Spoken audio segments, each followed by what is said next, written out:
राष्ट्रवादी Congress party के नेता अजीत पवार का प्लेन क्रैश हादसा था या साजिश, इसको लेकर सवाल खत्म होने के नाम नहीं ले रहे हैं। अब उनके भतीजे रोहित पवार ने इस हादसे को लेकर 1-1.5 घंटे का प्रेजेंटेशन करते हुए सवाल उठाए हैं। रोहित पवार ने इस हादसे में विमान company, pilot, ETC Praful Patel, CID की जांच पर भी शक जताया है। इतना ही नहीं, अजीत पवार को जान का खतरा क्यों था और क्यों वो प्लास्टिक की बोतल की जगह कांच की बोतल में पानी पीने लगे थे, इसको लेकर भी रोहित पवार ने सवाल किए हैं। रोहित पवार ने इस प्रेजेंटेशन में एक नए सीसीटीवी फुटेज को भी दिखाया है, जिसमें उन्होंने क्रैश के पहले ब्लास्ट का शक जताया है। आइए आपको इस वीडियो में रोहित पवार द्वारा उठाए गए 10 सवालों के बारे में बताते हैं, लेकिन आपसे इसके पहले मेरी अपील है कि आप भी अजीत पवार प्लेन हादसे को लेकर अपनी राय हमें जरूर साझा करें। नमस्कार, आप देख रहे हैं लोकमत हिंदी, मेरा नाम है सोनू कनौजिया।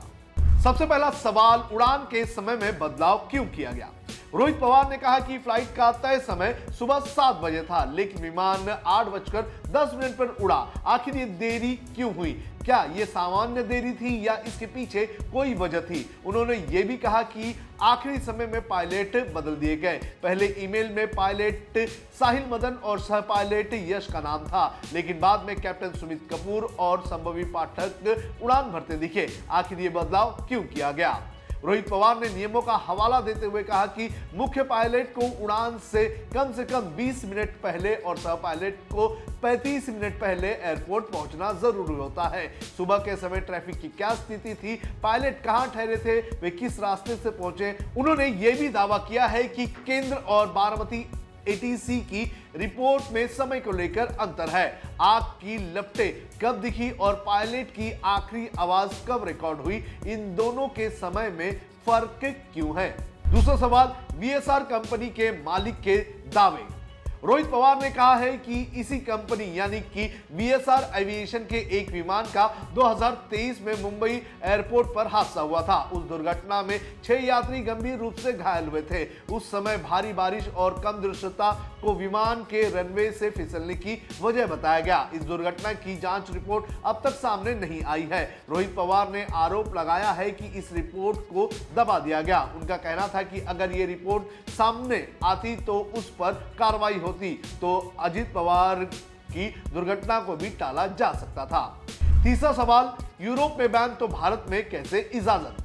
रोहित पवार ने मुंबई एयरपोर्ट की दुर्घटना का हवाला देते हुए कहा है कि यूरोपियन एविएशन सेफ्टी एजेंसी ने इस मामले को गंभीरता से लिया था। एजेंसी ने लेवल 1 की खामियों का हवाला देते हुए वीएसआर का लाइसेंस रद्द कर दिया था। रोहित पवार ने सवाल किया है कि अगर ऐसा है तो वीएसआर के विमान अभी भी कैसे उड़ रहे हैं और उन्हें उड़ान भरने की अनुमति क्यों दी जा रही है? 28 जनवरी को अजीत पवार के विमान दुर्घटनाग्रस्त होने के कुछ घंटों बाद जब दिल्ली में पत्रकारों ने वीएसआर कंपनी के मालिक विजय कुमार सिंह से 2023 की घटना के बारे में पूछा था, तो उन्होंने कहा था कि 2023 में जो हुआ वो बारिश और कम दृश्यता की वजह से हुआ था।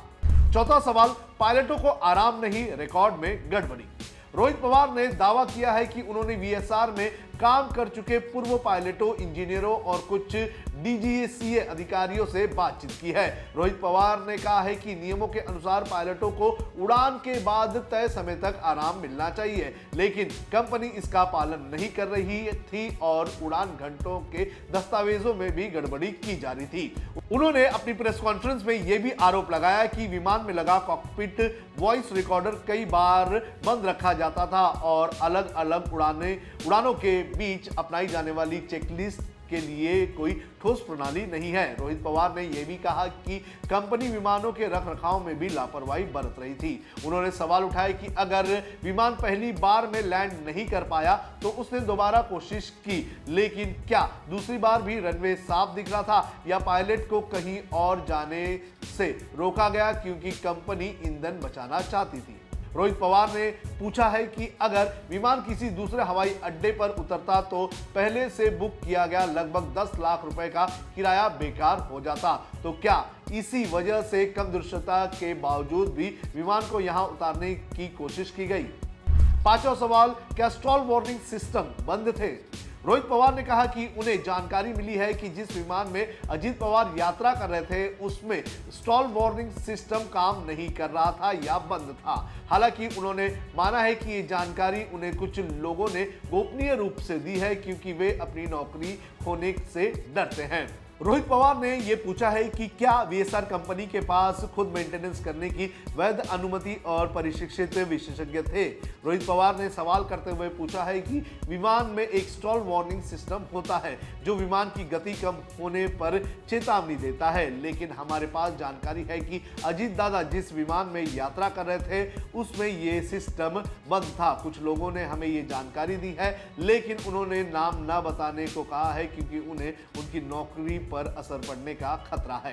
रोहित पवार ने यह भी सवाल उठाया है कि वीएसआर कंपनी अपने विमानों का रखरखाव खुद कर रही थी। उन्होंने पूछा है कि क्या इसके लिए कंपनी के पास जरूरी विशेषज्ञ और क्या इसको लेकर अनुमति उनके पास थी। उन्होंने कहा कि हमें इस तरह से जानकारी जुटानी पड़ रही है क्योंकि जांच आगे नहीं बढ़ रही है। छठवें सवाल में बुकिंग कंपनी एरो पर उठाए सवाल। रोहित पवार ने वीवीआईपी फ्लाइट बुकिंग संभालने वाली कंपनी एरो पर भी गंभीर आरोप लगाए हैं। उन्होंने आरोप लगाया है कि बुकिंग व्हाट्सएप ग्रुप के जरिए की जाती थी जिसमें कंपनी का हैंडलर, कंपनी का मालिक, वीवीआईपी लोगों के पीए और महाराष्ट्र नागरिक उड्डयन प्राधिकरण के निदेशक शामिल थे। रोहित पवार ने इस ग्रुप की चैट के कथित स्क्रीनशॉट भी दिखाए हैं। उन्होंने ये सवाल उठाया है कि जिस हैंडलर के पास वीआईपी यात्रियों की पूरी जानकारी थी वो कौन था। सातवां सवाल, रनवे 11 पर उतरने की जिद क्यों की गई। रोहित पवार ने कहा कि बारामती हवाई अड्डे पर रनवे 11 और रनवे 29 दोनों उपलब्ध थे। रनवे 29 टेबल टॉप नहीं था, फिर भी रनवे 11 पर उतरने की जिद क्यों की गई, इस पर उन्होंने सवाल उठाया है। विमान दुर्घटना के कुछ घंटों बाद वीएसआर के मालिकों ने क्या जानकारी दी। दुर्घटना के कुछ घंटों बाद दिल्ली में पत्रकारों से बात करते हुए वीएसआर वेंचर के मालिक विजय सिंह का एक बयान सामने आया था। उस समय विजय कुमार सिंह ने कहा था कि पायलट ने विमान को रनवे 29 पर उतारने की कोशिश की थी, लेकिन वहां विमान को उतारना संभव नहीं था, इसलिए उसने रनवे 11 पर दोबारा उतरने का प्रयास किया। मुझे अभी तक ये जानकारी मिली है। उन्होंने कहा था कि इस घटना से बेहद दुखी हैं। इस त्रासदी में जान गंवाने वाले सभी लोगों के परिवार के प्रति हमारी गहरी संवेदनाएं हैं। सिंह ने आगे ये भी कहा था कि मुख्य रूप से ये घटना इसलिए घटी क्योंकि पायलट को रनवे दिखाई नहीं दे रहा था। रनवे दिखाई न देने पर पायलट विमान को लैंड नहीं करते। इस विमान का पायलट बहुत अनुभवी था, उसे 16,000 घंटे से अधिक के उड़ान भरने का अनुभव था। इसके अलावा सह पायलट को भी 1500 घंटे का उड़ान भरने का अनुभव था। पायलट सहारा, जेटलाइट और जेट एयरवेज जैसी एयरलाइंस में भी काम कर चुके हैं। आठवां सवाल, कार से जाने वाले थे अजीत दादा तो कैसे बदला प्लान। रोहित पवार ने बताया है कि अजीत पवार ट्रेन से नहीं बल्कि कार से बारामती जाने वाले थे। इसके लिए वे 27 जनवरी को मुंबई से निकलने वाले थे। शाम को उनकी कारों का काफिला तैयार था, लेकिन उसी समय ईस्ट विदर्भ के एक बड़े नेता उनसे मिलने आए। उनसे उनकी लंबी बातचीत हुई, इस वजह से अजीत पवार को काफी देर हो गई। इसके बाद उन्होंने कार से जाने का इरादा कैंसिल कर दिया और फिर अगले दिन सुबह वो फ्लाइट लेकर बारामती के लिए रवाना हो गए। नवा सवाल, प्लेन के कैप्टन का खराब रिकॉर्ड। रोहित पवार ने अपनी इस प्रेस कॉन्फ्रेंस में विमान की कमान संभाल रहे कैप्टन सुमित कपूर के पिछले रिकॉर्ड पर भी सवाल उठाया है। और अतीत में शराब के सेवन के वजह से उन्हें 3 साल के लिए निलंबित भी किया गया था, ऐसा उन्होंने कहा है। उन्होंने कहा कि अपराध जांच विभाग यानी कि सीआईडी के पास इस हादसे की पूरी जांच करने का अधिकार नहीं है। इसके साथ ही उन्होंने कई विशेषज्ञ एजेंसियों की ओर से व्यापक जांच कराए जाने की मांग की है। इनमें भारतीय एजेंसियों के अलावा राष्ट्रीय परिवहन सुरक्षा बोर्ड, नागरिक विमानन सुरक्षा जांच एवं विश्लेषण ब्यूरो, ब्रिटेन की विमान दुर्घटना जांच शाखा AIIB शामिल हो, ऐसा उन्होंने कहा है। 10वां सवाल, हादसे में साजिश की बू।